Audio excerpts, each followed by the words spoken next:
Punjabi.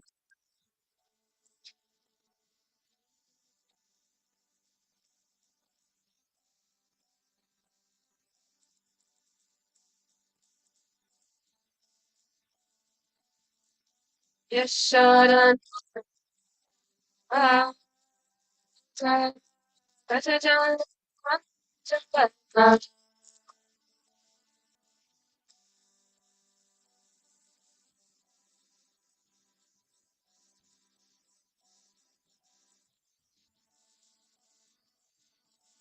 Yama.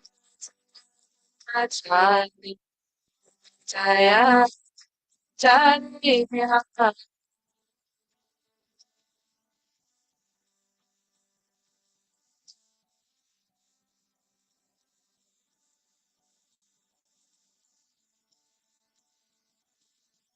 Yama. Jaya. Jaya. Jaya.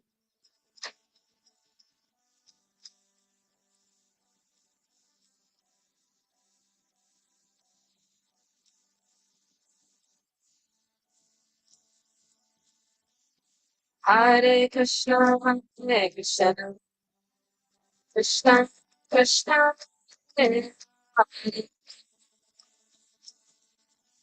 Hare Hare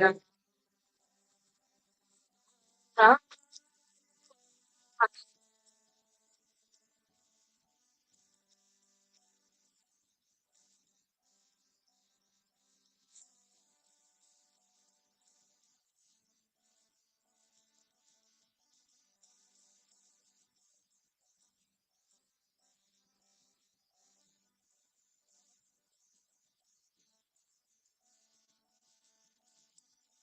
Hare Krishna, Krishna,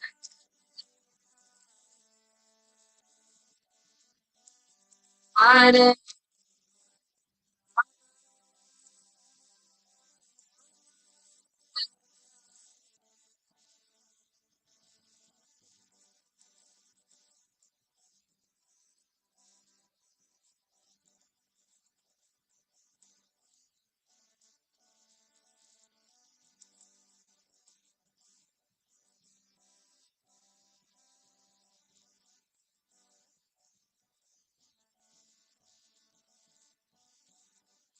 Krishna, Krishna, Krishna, Hare Rama, Hare Rama,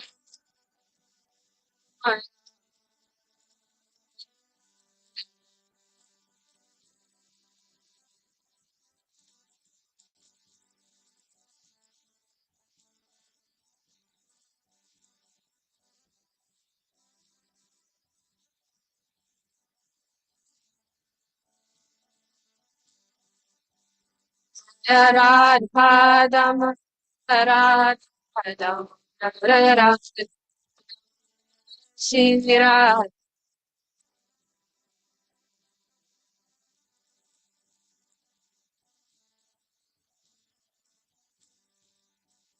Prabhupada, Prabhupada, Prabhupada.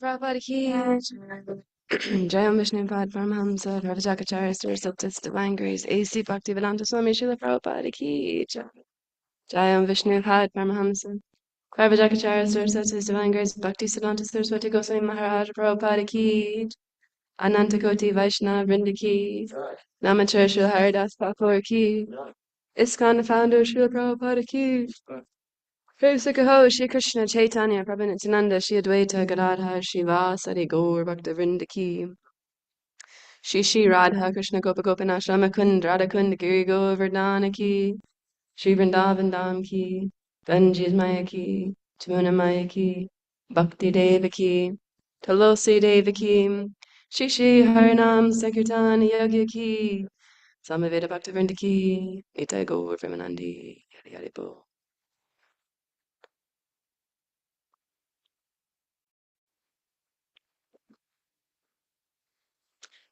Hare Krishna. Everyone, thank you for coming to class today. So we are continuing our reading on the Srimad Bhagavatam, 6th canto, chapter 17. Today's text 34 and 35. If you guys want to pull it up, optional, no stress. I have it on my phone too, if you feel like you want to participate. But no problems.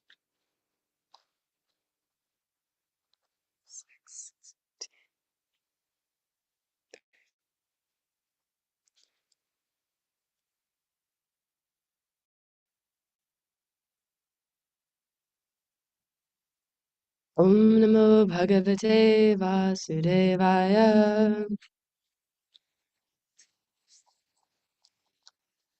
Om Namo Bhagavate Vasudevaya.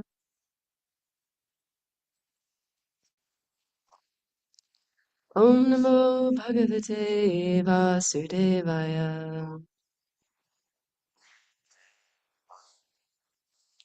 So I'll just read text.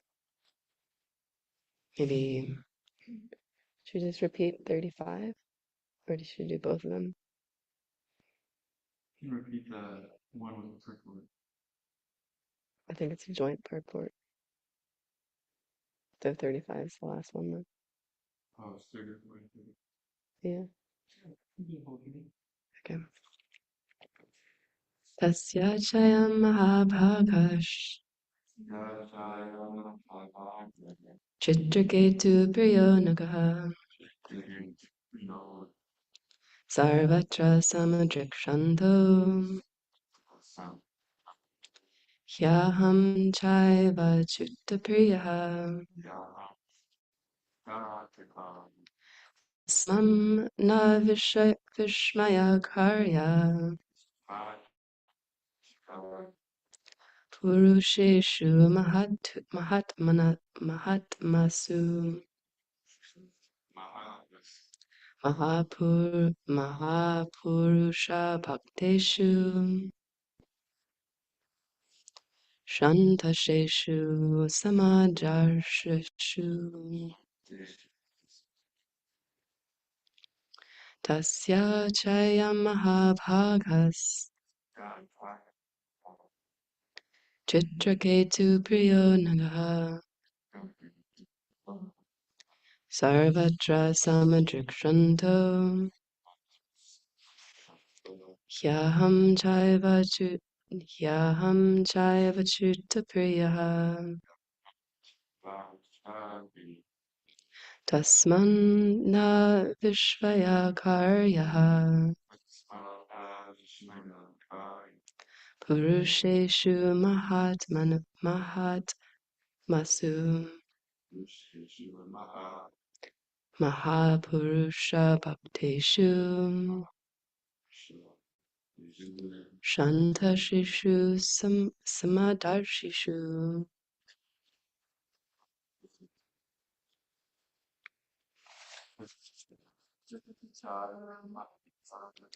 Tasya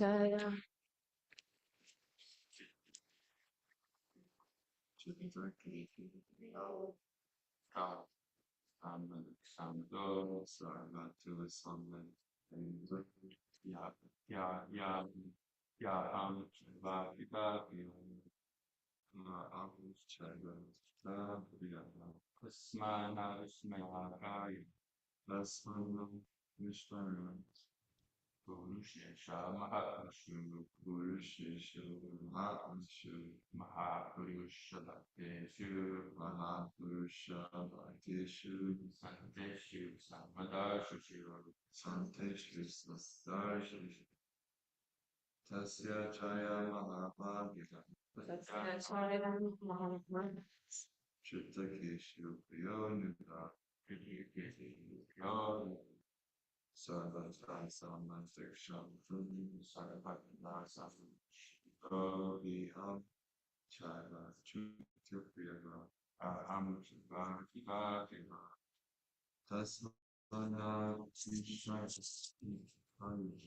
Sayam Chabe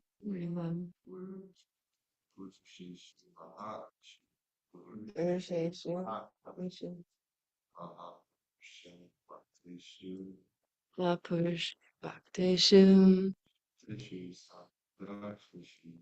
Santeshu Samantarshishu. Do you want to try? You don't have to, it's okay. Okay. Anyone on Zoom like to say? Tasya Jayam Mahabhagash Tasya Mahabhagas Chitraketu Priyo Nugaha Chitraketu Priyo Naga Sarvatra Samadrikshanto Samsadar Samadrikshanto Yaham Jaivachuta Priyaha Ivam Chana Chapritaha Tasmanna Vishmaya Karya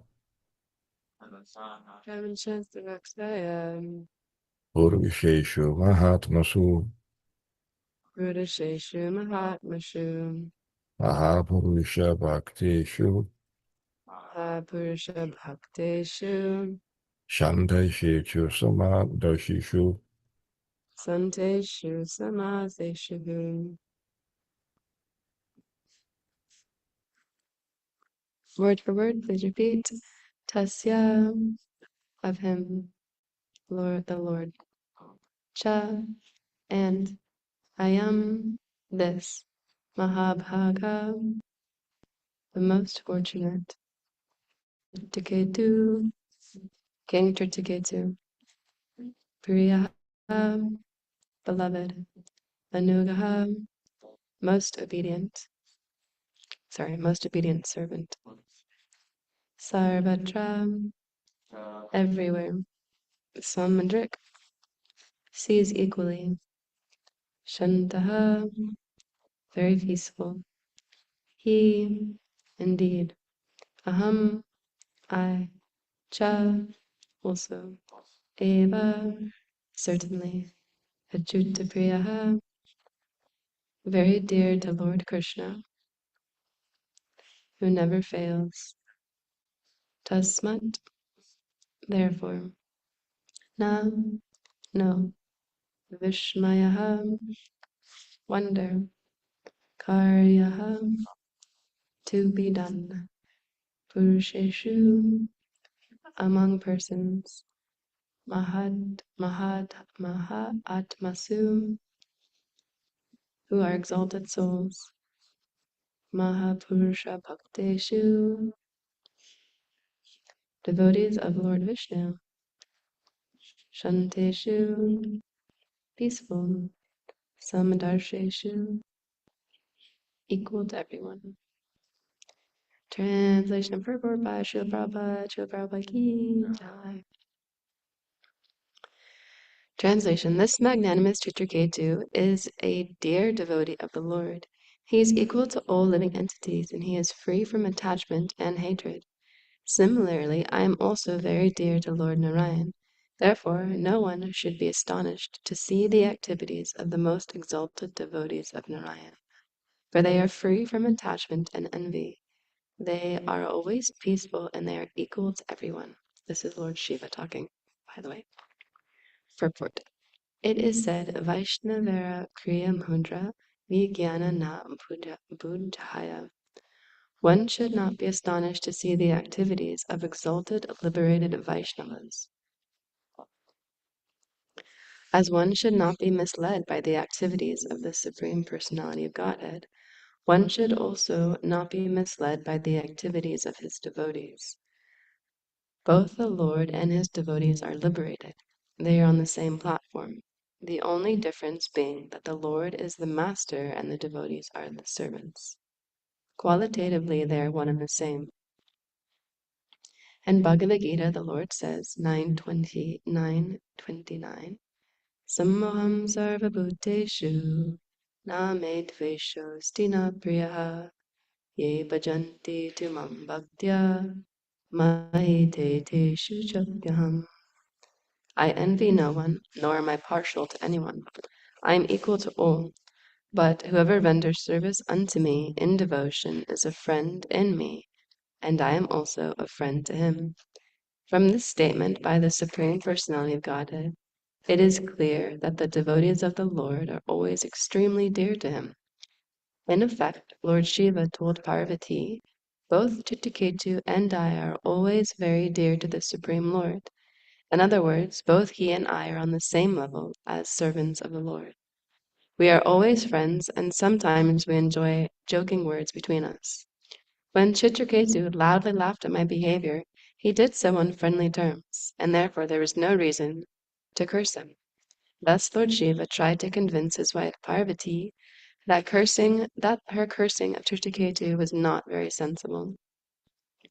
Here is the difference between male and female that exists even in the higher statuses of life. In fact, even between Lord Shiva and his wife. Lord Shiva could understand Chitraketu very nicely, but Parvati could not. Thus, even in the higher statuses of life, there is a difference between the understanding of a male and that of a female. It may be clearly said that the understanding of a woman is always inferior to the understanding of a man. In Western countries, there is now agitation to the effect considered equal, but from this verse it appears that woman is always less intelligent than men. It is clear that Chitraketu wanted to criticize the behavior of his friend Lord Shiva because Lord Shiva was sitting with his wife on his lap. Then, too, Lord Shiva wanted to criticize Chitraketu for externally posing as a great devotee but being interested in enjoying with the Vidyadhari woman. These are all friendly jokes. There is nothing serious for which Chitraketu should have been cursed by Parvati. Upon hearing the instructions of Lord Shiva, Parvati must have been very much ashamed for Chitraketu to become a demon. Mother Parvati could not appreciate Chitraketu's position, and therefore she cursed him. Of Lord Shiva, she was very ashamed. Om Jnana Timirandasya Gyananjana Shalakaya Chakshurumlitam Yena Tasmai Shri Guruve Namaha Shri Chaitanya Manobhishtam Sthapitam Yena Bhutale Swayam Rupa Gadadmayam Dadanti Svapadantikam Jaya Shri Krishna Chaitanya Prabhu Nityananda Shri Advaita Gadadhara Shivasari Gaur Bhaktivinoda Hare Krishna, Krishna Krishna, Hare Rama, Rama Rama, Hare Hare. Panchakalpa Turubhyascha Kripa Sindhubhyevata Patitanam Pavanebhyo Vaishnavebhyo Namo Namaha. Krishna translation once more. This magnanimous Chitraketu is a dear devotee of the Lord. He is equal to all living entities and free from attachment and hatred. Similarly, I am also dear to Lord Narayan, therefore no one should be astonished to see the activities of the most exalted devotees of Narayan, for they are free from attachment and envy. They are always peaceful and they are equal to everyone.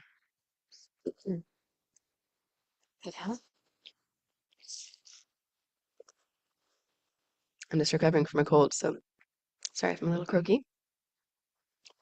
So I thought to speak first on the less controversial subject matter of this purport, and then once we've thoroughly established the glories of the devotees, we can move on to that topic. Um, so anyways, we speak on the glories of Lord Shiva, because here we're hearing from Lord Shiva. He's now speaking after Parvati had cursed Chitraketu, and now Lord Shiva is like trying to explain to his wife the situation. And we're hearing from him in this purport specifically, he's like glorifying Chitraketu as being a devotee of the Supreme Personality of Godhead, of Narayan, and he's saying like the devotees are very, very dear to Lord Narayan. I'm also a devotee, and I'm also very dear to Lord Narayan. Trust me, there was like nothing going on here that wasn't unseen. Um, so yeah, I'll speak a little bit about his glories, how he's the greatest devotee, and some of his pastimes, and then we'll also talk about the glories of the Vaishnavas, how rare they are, how special they are, and then we'll talk about the difference between male and female a little bit towards the end of the class. So, to speak on Lord Shiva, I was reading from the fourth canto because the fourth canto has a lot of juicy pastimes with Lord Shiva. And in the second part of the fourth canto, there's these really beautiful prayers that Lord Shiva says, like towards the Supreme Person. He's saying them towards the Supreme Personality Godhead. And he's speaking them towards the Prachetas who just come out of the water and they're offering prayers to Lord Shiva. And Lord Shiva is just like glorifying them as devotees, and then he glorifies Krishna, and then he glorifies the devotees again. It's a really nice like glorification sandwich. It's called the song sung by Lord Shiva. Um, about this, I remember when my mom was first coming in contact with bhakti, she was like took the demigod approach, and she was very attracted to like Lord Shiva and Durga, of course, like most middle-aged women are who come through like the sort of pseudo bhakti yoga cults around like not ISKCON centered things. So I was like, she's like, Lord Shiva is like the Supreme Personality of Godhead. I was like, he's not. Why didn't you read these really awesome prayers sung by Lord Shiva? And she started reading them. She got like 3 verses in, and she's like, no, this isn't what I want to hear. But anyways, so it's because it proves that Lord Shiva is not the Supreme Personality of Godhead, that he is a servant. He's like the highest servant. So anyways, it's really nice. I'll read them a bit later. But first, so yeah, Lord Shiva, he's considered the greatest Vaishnava, as we'll hear about later. And as I was reading these pastimes, I was remembering that it's actually, it comes up a couple of times in Bhagavatam where Lord Shiva gets cursed or criticized. Not cursed, but he gets criticized heavily a couple of times. And this one instance from one of my favorite pastimes with Daksha and Lord Shiva and Sati. It's in the like first chapters of the fourth canto. And in this instance, there's this great sacrifice that's being held for Daksha. Daksha's like the he's like the Prajapati. He's the ruler of the planets. He's like very yeah. He's in a very high position. He's the Daksha, which means like he's the I can't remember the word, but anyways, he's populating the universe, and um he has had many daughters, which I can't name now because there's a lot. And his daughter Sati, who's like his very dear daughter, he married Lord Shiva, and he gave her to Lord Shiva. But he wasn't really happy with that decision, but he did it anyways. So anyways, this he's holding the sacrifice, and in the sacrifice are great personalities like Brahma and Lord Shiva and all these great sages. And as soon as he walks in, he's like shining brilliantly. Everyone stands up like we do when a great personality walks in. We like stand up to welcome them.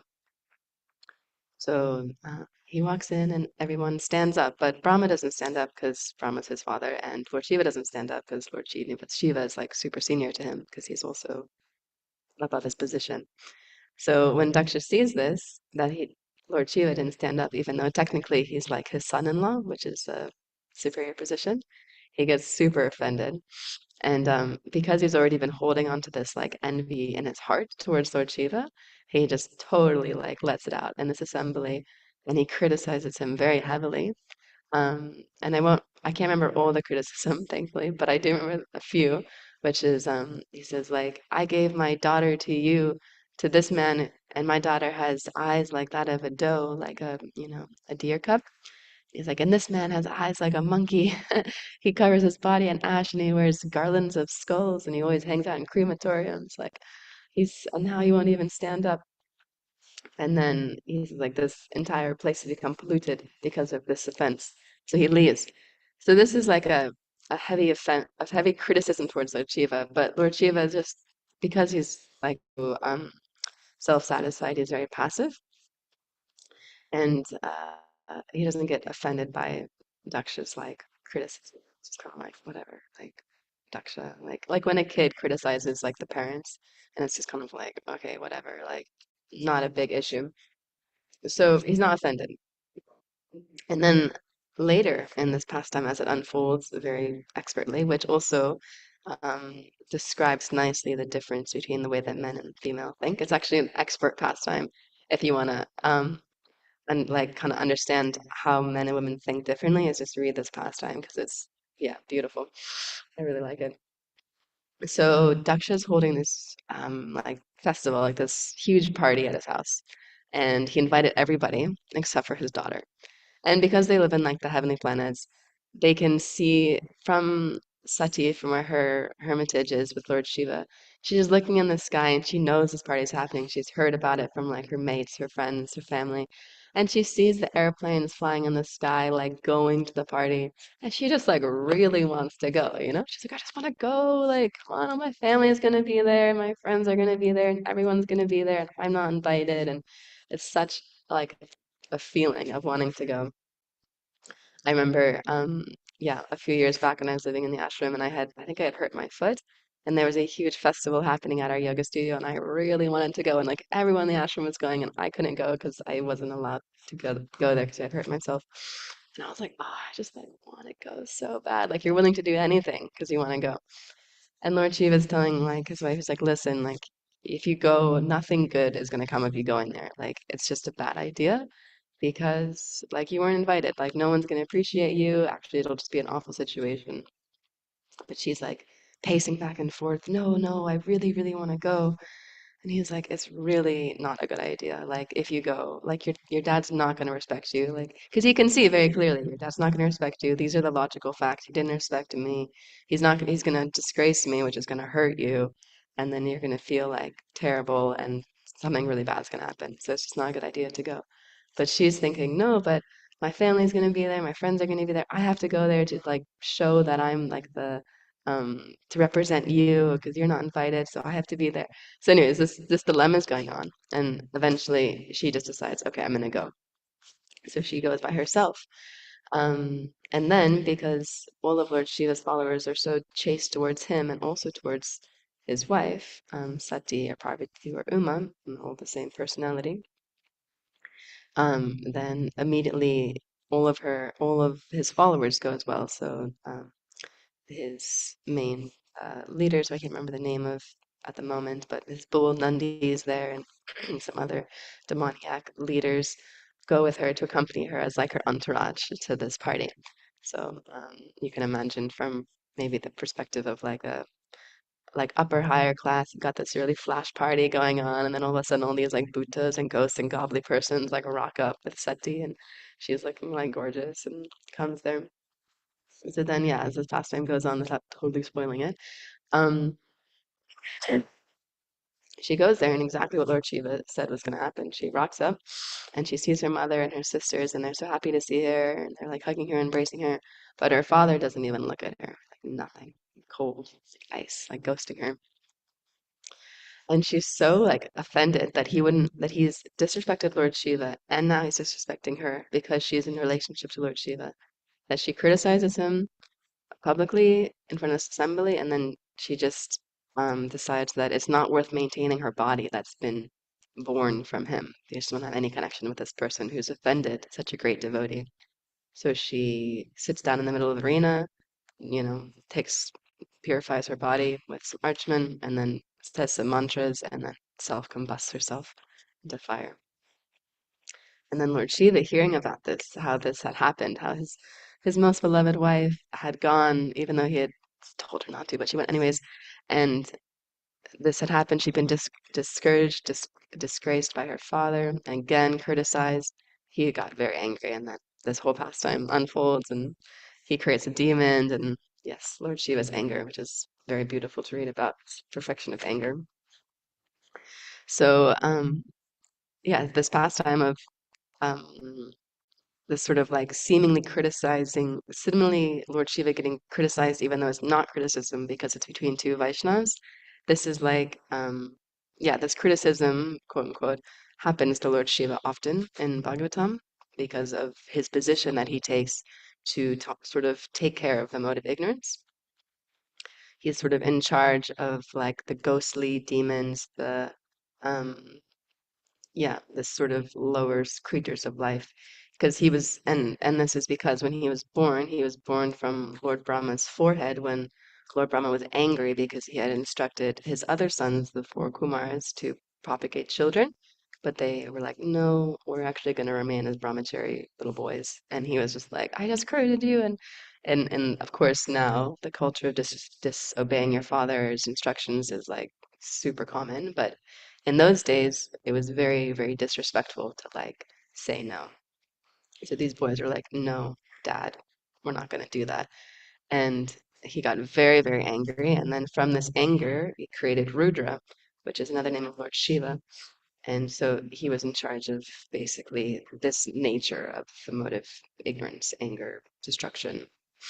But it's everything has a purpose that Lord Brahma creates. There's nothing that's created without a purpose. So this purpose of Lord Shiva for this to take care of this mode is important because otherwise these things can go crazy. And the destruction factor, we know Lord Shiva is there at the end of creation. He sings, he dances, he plays drums, and he destroys the universe. So yes, everything has purpose. And yeah, there's these really nice prayers. So I'll read a little bit. So this is from fourth canto, chapter 24. It's a couple of verses that are in sort of a sequence, but chanting the song sung by Lord Shiva. Okay, so I'll just read some of the translations and a little bit of the purports. They're all quite long, but they're really nectar. So I'll just like pick little bits from everyone. So this is starting on text 18. So he says, Lord Shiva, the most powerful demigod, second only to Lord Vishnu, is self-sufficient, although he has nothing to aspire for in the material world. For the benefit of those in the material world, he is always busily engaged everywhere and is accompanied by his dangerous energies like Goddess Kali and Goddess Durga. Lord Shiva's purport. Lord Shiva is known as the greatest devotee of the Supreme Personality of Godhead. He is also the best type of all Vaishnavas. Vaishnavanam yata Shambhu. Consequently, Lord Shiva has a Vaishnav Sampradaya, the disciplical succession known as the Rudra Sampradaya. Just as there's the Brahma Sampradaya coming directly from Lord Brahma, the Rudra Sampradaya coming directly from Lord Shiva. Lord Shiva is one of the 12 great personalities, as stated in the Srimad Bhagavatam. Swayanam Purnarda Shambhur Kumara Kapila Manahu Praladho Janaka Bhishmo Balir Vyakshakirvayam. These are 12 great authorities in preaching these are 12 great authorities in preaching God consciousness. The name Shambhu means Lord Shiva. The disciplical succession is also known as the Vishnu Swami Sampradaya. And the current Vishnu Swami Sampradaya is known as the Vallabha Sampradaya. This goes on a little bit to talk about the different Sampradayas. Herein it is mentioned that Lord Shiva is always accompanied by this material energy, Sakya Ghoraya. Material energy, Goddess Durga or Goddess Kali, is always under his control.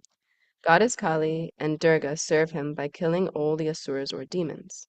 Sometimes Kali becomes so infuriated that she indiscriminately kills all kinds of asuras.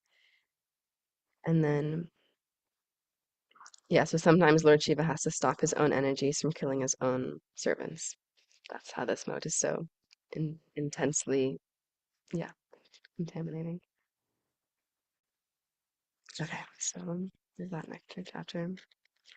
I think he just turned off the mic, but I don't know if it's necessary. It's like very quiet. Anyways, hopefully you guys can hear me on Zoom. Okay. So, but the Chetas.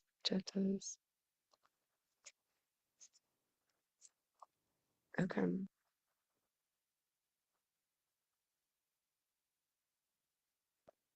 So yes, this is the Prachetas were doing some sacrifice to please Lord Shiva, and as we know, Lord Shiva is very easily pleased. So he became pleased, and he's now speaking to Prachetas, and this is what he's saying. So Lord Shiva continued, any person who is surrendered to the Supreme Personality of Godhead, Krishna, is the controller of everything. Material nature, as well as the living entity, is actually very dear to me. A person who executes his occupational duty properly for 100 births becomes qualified to occupy the post of Brahma. And if he becomes more qualified, he can approach Lord Shiva. The person who is directly surrendered unto Lord Krishna or Vishnu is in unalloyed devotional service, is immediately promoted to the spiritual planets. Lord Shiva and other demigods attain these planets after the destruction of this material world. You are all devotees of the Lord, and as such, I appreciate that you are respectful, that you are as respectful, as respectable as the Supreme Personality of Godhead Himself. I know in this way that the devotees also respect me, and that I am dear to them. Thus, no one can be as dear to the devotees as I am. Now I shall chant. Oh yeah, now I shall chant one mantra to one. Now I shall chant one mantra, which is not only transcendently pure and auspicious, but is the best prayer for anyone aspiring to attain the ultimate goal of life. When I chant this mantra, please hear it carefully and attentively. Now Lord Shiva starts reciting these really beautiful prayers. It's like a long chapter of prayers that he's saying, glorifying the Supreme Lord. And towards the end of the chapter, he starts glorifying the devotees, which is what I want to read from because it's really nice. So he says, My dear Lord, those who desire to purify their existence must always engage in meditation upon your lotus feet, as described above. Those who are serious about executing their occupational duties and who want freedom from fear must take to this process of bhakti yoga. My dear Lord, the king in charge of the heavenly kingdom is also desirous of attaining the ultimate goal of life, true devotional service. Similarly, you are the ultimate destination for those who identify themselves with you. Aham Brahmasmi. However, it is very difficult for them to attain you, whereas a devotee can easily attain your lordship. My dear Lord, pure devotional service is even difficult for liberated persons who liberated persons to discharge, but devotional service alone can satisfy you. Who will take to other processes of self-realization if he is actually serious about the perfection of life? If one by chance associates with a devotee, even for a fraction of a moment, he no longer is subject to attraction by the results of karma or jnana. What interest can he have in the benediction of demigods who are subjected by the laws of birth and death? Okay, this is the last verse. My dear Lord, your lotus feet are the cause of all auspicious things and the destroyer of all contamination of sin. I therefore beg for your lordship to bless me by the association of your devotees, who are completely purified by worshipping your lotus feet, and who are so merciful to the conditioned souls. I think that your real benediction will be to allow me to associate with such devotees. So yeah, there's like a couple more verses about this, but it's just super nice to read. Um, but yeah, it's really nice that Lord Shiva, who's already like such an exalted devotee of Krishna, is glorifying the position of the devotees and saying like, I just want to associate with these devotees who are surrendered to your lotus feet because that will purify me so that I can also become a devotee. It's kind of like the mood, a very nice mood to take as devotees, to just think like, yeah, to see like, okay, well, I don't have very much qualification, but if I just associate with these devotees, then by their enthusiasm, by their qualification, then I'll become qualified to actually be a devotee, which is, yeah, a very nice position to have. It keeps us very humble.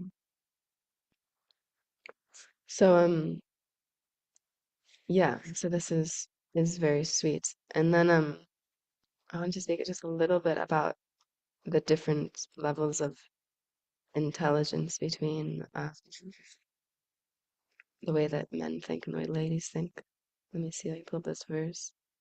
Can't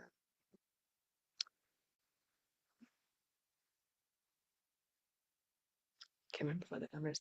There's this really nice verse in Bhagavad Gita. Can't remember, maybe if Jana Vatsala's on Zoom, she can tell us what it is. It's this verse that Srila Prabhupada. Anyways, it's the intelligence. Let's see if she's here. Yashoda. Oh, she's not. Anyways, it's Srila Prabhupada speaking about the intelligence of women, how it's like gentle and soft and anyways, I can't remember the number. Maybe if someone remembers, they can tell me.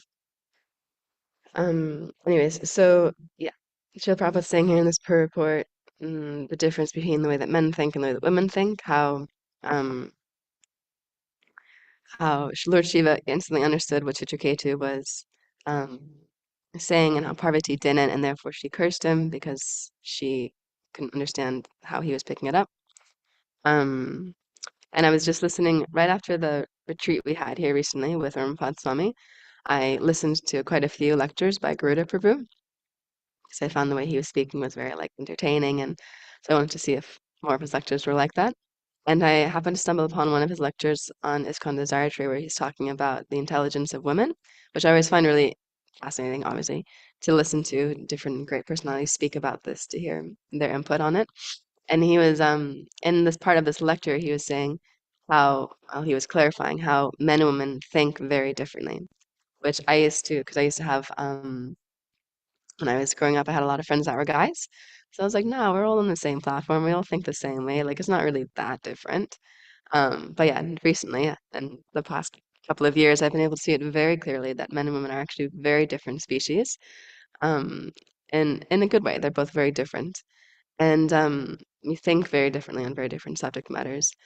So the sort of politically correct way that society is trying to encourage us to consider of um, the equality of men and women can be seen, excuse me, through the factor of yes, we are equal in terms of we're both spirit souls, and in this way, we're both trying to attain with our spiritual being. In that sense, we're actually all completely equal.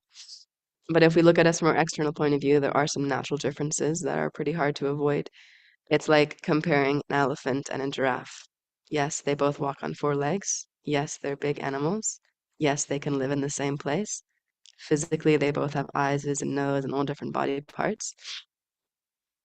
But there are some just differences, the way they think, the way they do things. It's just different. It's very different. It's like, yeah, like there's this very nice book that people read sometimes when they're getting into a relationship. It's called Men Are From Mars and Women Are From Venus, or something like that. And it's, yeah, it just describes the different ways that we think. It's very fascinating, actually. So different. Um, but it's good. Garuda Prabhu was describing in this lecture that he was, when he started studying, or when he started working at this university, I can't remember the name of it, he was noticing that women's history studies was becoming really popular. And like lots of women were like studying like women history and women govern, like it was just becoming like this huge thing. So he asked one of these female professors like, why is like what's the big deal with like women's history? Like no offense, but like why is it so popular right now? And she was describing very nicely that most of history is written by men and women have a different way of understanding how things happen. So most of the history we have is written from a male perspective, but now we have access to a lot of history that's been written by women. So we're going back and studying it, and we're actually getting a totally different viewpoint on how things have happened and how things have occurred. So it's really fascinating to see kind of both sides of the stories, how the situation unfolded from like a male perspective, and then how the situation unfolded for like the females that were present at the time. And I was like, wow, that's so interesting. I just remember thinking, like, when I was listening to this, wow, that's so interesting. Because we don't even consider these things. We just think about them from our own point of view, how the situation occurred. But then to consider, wow, this situation for someone else could have been completely different, just because of the way that we think and how different that is. So yeah, I was, anyways, just thinking about it from that point of view, thinking, wow, this is really fascinating um, just to see how different these two situations occur. Just like in this pastime with Lord Shiva and Tritaketu, they just like understood the situation occurred in this way. But for Parvati, when she was witnessing the situation, it was occurring in a very different way. So yeah, it's just very fascinating to try and understand these two different viewpoints. And then to also, it's also very humbling as well, at least for my position, to think when a situation unfolds, maybe a good situation, maybe a negative situation, and I'm so confident that I know exactly how the situation went down and that it went down according to my view, and that I'm usually right in the situation whenever it went down. Like, no, this is how it happened. But then someone else can come in and be like, no, you missed all these points. Like, this is actually what happened. So it's humbling for the intelligence, but we shouldn't feel discriminated or discouraged, knowing that actually we're not we're not the supreme controllers and we don't know everything. Our intelligence is limited. Um, yeah, which is, I mean, in Sri Ishopanishad, yeah, it talks about the four defects of the living entity, and one of them is that we don't have complete knowledge. We're illusioned and we're prone to make mistakes. So even that alone, just being a living entity, regardless of our gender, is definitely there. And then, yeah, just taking into account the different ways that we perceive things.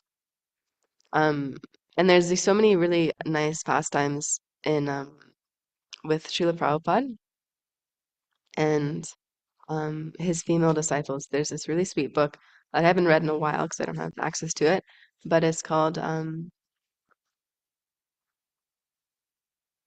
forgot what it's called. Yeah, it's this really nice book about Prabhupada's and Sila's female disciples. Maybe someone put it on the chat if they remember. Um, I can't remember, but anyways, it's all these interactions with Srila Prabhupada's female disciples, um, and they're describing really sweet interactions they've had with him. And yeah, so anyways, there's Srila Prabhupada describes the women are like they're like roses, they're like flowers, they're very soft and delicate and need to be protected. And it's really sweet actually um to see that is yeah, women are like they not necessarily that they like need protection, they need shelter, because of course the false ego doesn't like to hear that. But it's nice to think to see that quality of gentleness, gentle, caring, soft-hearted. Um, yeah, there's oh man, I wish I could remember this verse in Bhagavad Gita. What is it?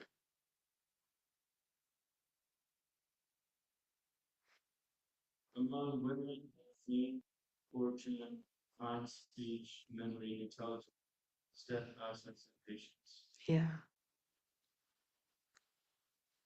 fame, fortune, steadfastness, patience.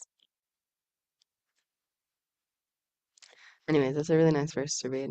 What's the number? Bhagavad Gita 10:31. 1034. Yeah, read and memorize so you don't find yourself in situations like myself where you can't remember what it is. But yeah, anyways, these qualities, yeah, men possess certain qualities, women possess certain qualities. Together, they work really well. Um, but yeah, these qualities women possess, like, and the men don't have these qualities, and the qualities men possess that women don't have. And it's not that one's necessarily like greater always and one's necessarily lesser always. It's just that in different times they function better. Like, for example, in the same class grade was giving, which I found very funny, because I used to be a nanny. I used to work a lot with kids, and there's some things that like a man will have an idea about. This is like a really good thing you should do with the kids, and the woman will instantly think like that is an awful idea, and that will like really like be like a really good decision. Let's not do that. Um, so yeah, the woman has this sort of like natural protecting ability. I'm good with kids, sort of mentality. Anyways, rambling, but yeah, so anyways, just want to highlight these points is that yeah, there are natural differences between the men and the women. We naturally think differently, we naturally do things differently. But the bottom line is that we are equal in the search of our spiritual aspects. We're spiritual beings. And when we're performing devotional service, there actually shouldn't be any discrimination. Srila Prabhupada in one really a couple times, but in this one really nice purport, Srimad Bhagavatam, he describes, he says, our women devotees, they're going out on book distribution and they're doing just as well as the male devotees. In fact, sometimes they're even distributing more books. So it's really nice. It's encouraging because this discrimination can be there in different cultures, but when we're performing devotional service, we're actually all equal. Um, there's no reason to discriminate between the male and the female because we're devotees. And there's this really nice pastime with Srila Prabhupada and Yamuna. And Yamuna Devi, as you know, is one of these very exalted female disciples of Srila Prabhupada among many, especially talented in the cooking department. And also the very amazing bhajans, completely surrendered devotee. Yeah, very, if you want to read about her ever, she's got a very amazing book, two books, or a series of like a book that has two chapters, two parts to it. Yeah, describing her life, a biography. It's very, yeah, encouraging. So, anyways, he is in the car with her and some other male devotees, and he quotes this verse from Chanika Pandit. Chanika Pandit has some very stellar one-liners where he says, "You should never trust a woman or a politician." And then he looks in the back and he's like, "What do you think of that, Yamuna?" And she says, "Yes, Srila Prabhupada, you're absolutely right. You should never trust a woman or a politician." And then Srila Prabhupada said, "Yes, but you are not a woman. You are a Vaishnavi, or you are a Vaishnava. You are a devotee." So this, yeah, this shows the absolute. The when we're functioning in Krishna consciousness, we're not actually our material bodies. We're acting on the spiritual platform. So there's no need to discriminate too much. Okay, I've rambled for at least 5 minutes, so I'll finish there. Do we have any questions from the sages in the audience? Any comments or criticism? We got 3 minutes. Yes. Earlier you were talking about much of a blessing to associate devotees, and the question just came to my mind, like, what does it really mean to associate? Because it's not necessarily like proximity, Mm. but maybe it's, yeah, what are the qualities of good association? Because Shiva was glorifying like the opportunity to be around devotees and mentioning how we can piggyback off people's Yeah. sincerity and emotion. So, what are the qualities of like a receiver? Yeah. So Prabhu's asking, what are the qualities, or how do we associate with devotees? What are the qualities of someone who's associating with devotees properly? And how do we take association? Like, what does associating with devotees look like? Sorry. My search master has said a couple times in a class that to associate with devotees means to associate with the Shravanam Kirtanam process. So it means hearing and chanting. Like we can be with devotees and hang out with them, but if we're not hearing and chanting, then we're not really associating. Um, so yeah, I guess the best way to associate with devotees and is to yeah, make sure we're hearing and chanting properly so we can associate with them on a Krishna conscious platform. But then also to like read with devotees, to chant with devotees, to talk about Krishna's pastimes with devotees, um, to perform loving exchanges with devotees. So there's the 6 loving exchanges that are nectar of devotion, um, like giving gifts, receiving gifts, giving prasad, receiving prasad, sort of finding people you trust and having confidential conversations, like revealing the heart. Um, yeah, all of this falls into the category of like how to associate with devotees nicely. And yeah, then we can really relish their association through the Krishna conscious platform. Um, yeah, that's yeah, much. And then I don't know, the qualities of someone who's able to do that is yeah, I guess just requires a little bit of humility. And but it's like yeah, it can be very joyful. It's not like a okay, I've got to read and then I've got to read like it's devotee and you're like, hey, have you read this? Have you read this? Like we have to read it. We have to be constantly talking about Krishna. But Krishna should always be the center of our conversations. And then naturally as yeah, and it'll be so joyful to, it is really joyful when you have friendships that are like linked through Krishna consciousness. It just becomes, yeah, very, your whole life becomes blissful and pure. And then when you like hang out with your friends and you talk about like, I don't know, the latest TV show that got released or like some, you know, really mundane subject matter can seem really dull. And you're like, oh, I got this really cool friend, like Halava Prabhu. You should come meet him. He's really awesome. Or something like that. Anyways, thank you. We'll open the deities now. Ganesha Srimad Bhagavatam ki jai. Srila Prabhupada ki jai. Shri Shri Radha Damoda ki jai.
Jara prasad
Namo Vishnu-padaya, Vishnu-vishaya, Vishnu-vishaya,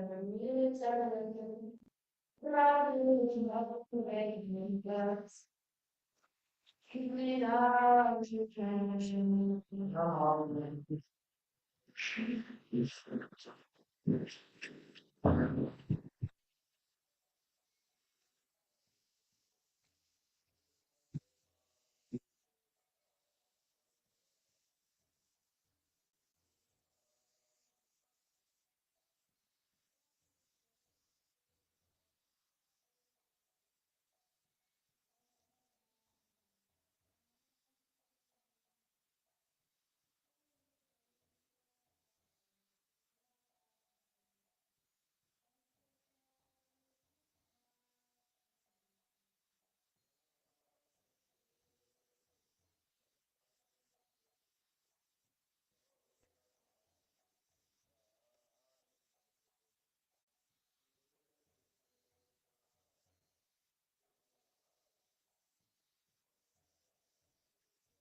Yeah.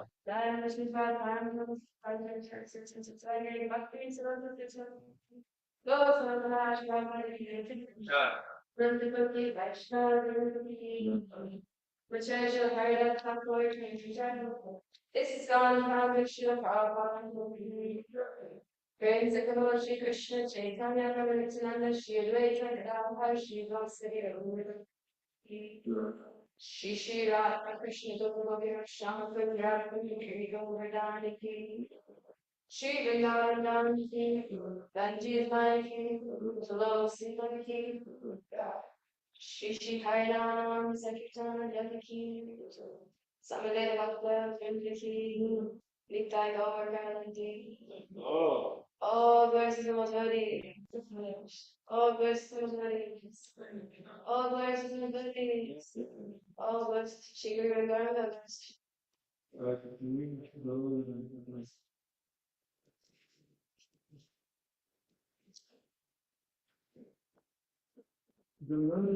Spiritual and I wish I could say pure devotional service.